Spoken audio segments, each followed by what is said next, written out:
बिस्मिल्लाहिर्रहमानिर्रहीम अस्सलाम वालेकुम। फर्स्ट ईयर कंप्यूटर की हमारी बुक है, चैप्टर नंबर 1 कंक्लूड हो चुका है। उसकी एक्सरसाइज थी आज इंशाल्लाह ताला उसकी एक्सरसाइज और उसके शॉर्ट क्वेश्चन आंसर ये आपको मार्क करवा दिए जाएंगे, बाकायदा एलेबोरेट कर दूंगा, एमसीक्यू सोल्व करवा दूंगा और यूँ हमारा चैप्टर मुकम्मल तौर के ऊपर जो है ना वो कंक्लूड हो जाएगा।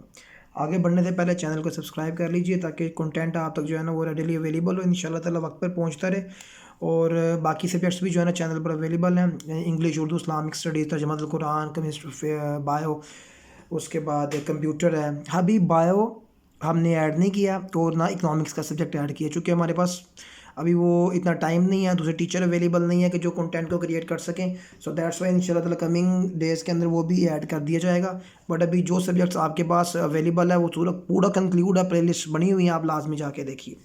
तो coming to the point, primary purpose of the software development in a life cycle क्या है जी?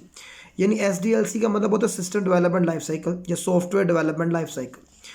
क्या इसका मकसद है? डिज़ाइन वेबसाइट करना, delivery high quality software within time and the cost estimate, manage database system, create a hardware component.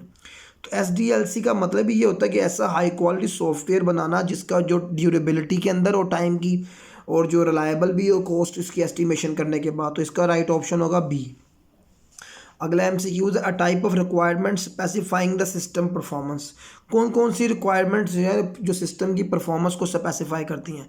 Functional requirement, non functional requirement, technical requirement, operational requirement. कौन सी ऐसी requirements हैं जो कि सिस्टम को performance को, non functional requirements जो कि performance के अंदर, चूँकि जो फंक्शनल रिक्वायरमेंट है उनके बगैर तो सॉफ्टवेयर ही रन नहीं करेगा, लाइक कितना फास्ट है, स्पीड कितनी अच्छी है, रिलायबल वगैरह। Role of framework in a context of SDLC। Framework का क्या रोल होता है? कोड लिखते हैं स्क्रैच से, provide a structural foundation with predefined component and the architecture, manage करते हैं हार्डवेयर को, perform manual testing. B option, structural foundation देते हैं जिसके अंदर तमाम चीज़ों को जो है ना वो पहले प्री डिफाइन सारा एवेल्यूएशन की जाती है, दैन उसके बाद प्रोग्राम बनाया जाता है। Software development model involve short cycle और स्प्रिंट। जो जल्दी जल्दी बनाया था वो कौन सा है? वाटरफॉल है, लीन सॉफ्टवेयर है, एजाइल है, स्क्रम है। एजाइल मेथड, एजिलिटी जिसको हम बोलते हैं। Crucial aspect of comprehensive project planning, understanding the project scope. यानी कि क्रूशियल एस्पेक्ट क्या है प्रोजेक्ट प्लानिंग के अंदर? सबसे पहला स्टेप कौन सा होता है, सबसे important? Deciding the project colour scheme, hiring a large development team, ignoring the potentials के लिए। पर की पता लग रहा है। Factor that does not influence cost estimate of the software. कौन सी ऐसी फैक्टर है जो कि कॉस्ट को फर्क नहीं डालते? Scope of project, technology stack, number of meeting held, operational cost. देखें इसका, अब आप देख लीजिए, factor that does not influence the cost estimation of the. अब आप यहाँ पर देखिए स्कोप ऑफ द प्रोजेक्ट, अगर प्रोग्राम का होगा ही नहीं, स्कोप ही नहीं है कोई, तो इसका मतलब है कि ये तो बड़ा मेन। नंबर ऑफ मीटिंग, जितनी मीटिंग होंगी पैसे तो लगेंगे। ऑपरेशनल कॉस्ट ज़ाहिर सी बात है।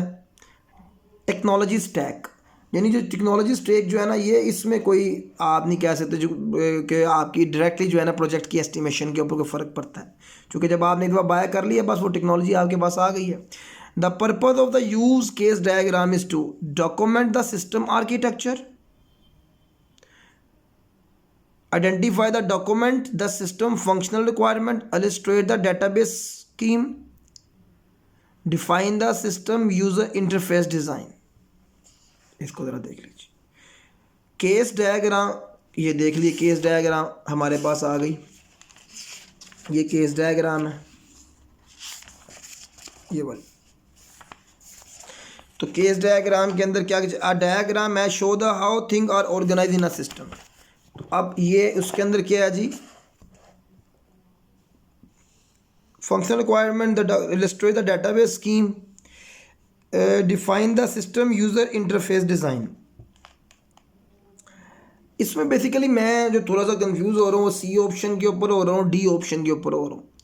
तो इसके अंदर जो है ना हम देख लेते हैं कि इसका जो राइट ऑप्शन जो है ना वो क्या होगा।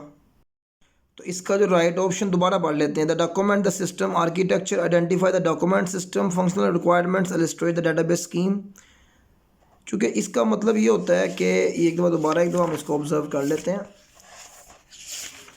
केस डायग्राम, अच्छा देखिए, हाँ ये रूम को, एट्रीब्यूट को, बॉक्स को, मेथड को, तो ये मेरे ख्याल से ना ये बल्कि डेफिनेटली ये बी ऑप्शन ही है इसकी। उसके बाद हमारे पास शॉर्ट क्वेश्चन आंसर्स आ जाते हैं। Difference between functional and the non functional requirement, question number 1 है, उसका मैंने आपको आंसर बाकायदा, ये इसका आंसर है क्वेश्चन नंबर 1 का। ये हमारे पास फंक्शनल रिक्वायरमेंट्स हैं। ये आपने यहाँ से शुरू करना, एक लाइन की डेफिनेशन देनी है, साथ उसकी ये 3-4 एग्जांपल्स दे देनी है। नॉन फंक्शनल रिक्वायरमेंट है, यहाँ से यहाँ तक आपने लिखना, ये भी क्वेश्चन नंबर 1 है, और यहाँ पर आपने 3-4 एग्जांपल्स दे देनी है इसकी। तो इस तरह ये हमारा क्वेश्चन नंबर 1 डन हो जाएगा। फिर वो कहते हैं explain why the testing phase is important in the software development life cycle. 2 reason बता दीजिए, हमने क्या बताना जी कि टेस्टिंग फेज क्यों इम्पोर्टेंट है। सो यहाँ पर हमारे पास आ गया टेस्टिंग। ये देखिए, testing is the process of checking software to identify any bug, error और इशू। ये इसका इंपॉर्टेंस हो गई।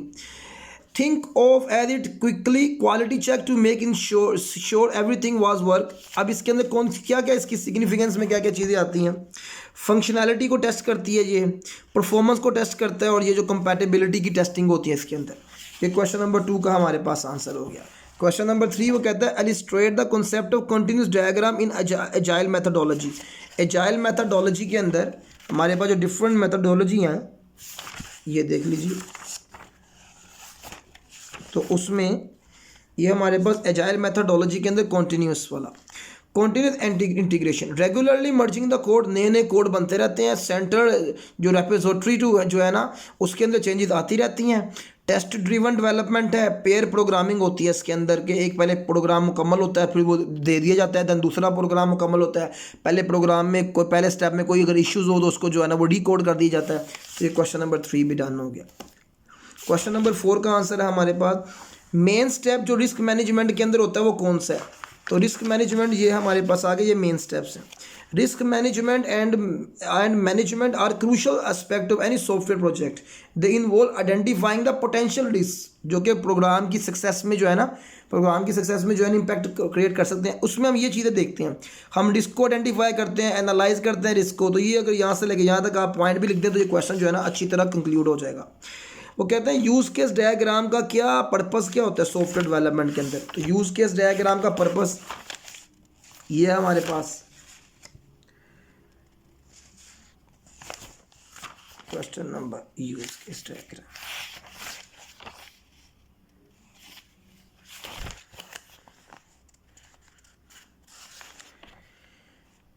क्लास डायग्राम, सीक्वेंस डायग्राम और यूज़ केस डायग्राम कहाँ पर गया।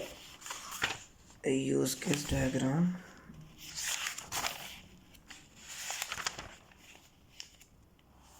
अच्छा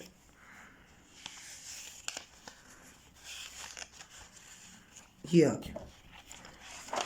A use case is a description of the set of interaction between a user यानी जो एक्टर है और and the system.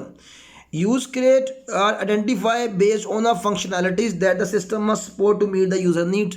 ये इसकी है पर्पस क्या किया है इसके, फंक्शनल रिक्वायरमेंट को कैप्चर करता है, अंडरस्टैंड करता है, इंट्रैक्शन जो जो जिसको हम ग्राफिकल यूज़र इंटरफेस कहते हैं, प्लानिंग वगैरह सारे इसके अंदर आते हैं।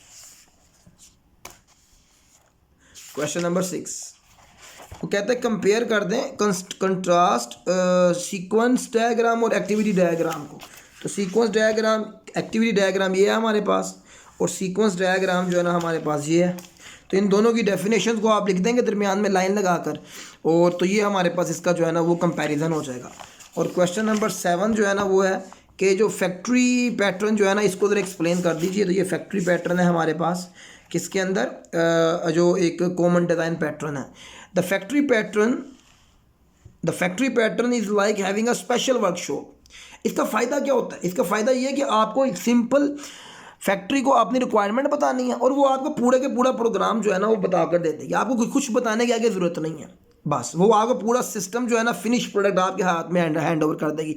फैक्ट्री पैटर्न जो है ना वो डायरेक्ट सॉफ्टवेयर डेवलपमेंट से इस तरह मुश्किल इसलिए डिफरेंट है क्योंकि सॉफ्टवेयर डेवलपमेंट में आपको जो है ना बाय फेज जो है ना वो एक एक चीज़ को देखना पड़ता है, जबकि फैक्ट्री जो है ना वो आपको फाइनल प्रोडक्ट जो है ना क्रिएट करके दे देती है। तो ये देखिए हमारा चैप्टर नंबर 1 भी कंक्लूड हो गया। सेकंड चैप्टर के अंदर पाइथन प्रोग्रामिंग, जिन्होंने 9th क्लास के अंदर सी लैंग्वेज को थोड़ा बहुत पढ़ा हुआ है और 10th क्लास के अंदर भी देख कर आए हैं सी का स्ट्रक्चर, तो उनके लिए पाइथन प्रोग्रामिंग इतनी मुश्किल नहीं होगी क्योंकि वो वेरिएबल्स के बारे में, सिंटैक्स के बारे में और प्रिंटफ के बारे में ये सारा जानते होंगे, तो इसलिए उनके लिए चीज़ें आसान होगी। इंशाल्लाह हम पढ़ाएंगे भी अच्छी तरह, एलैबोरेट करेंगे, आप लोगों के लिए आसानी करेंगे। नेक्स्ट वीडियो में मिलते हैं इंशाल्लाह। अल्लाह हाफिज़।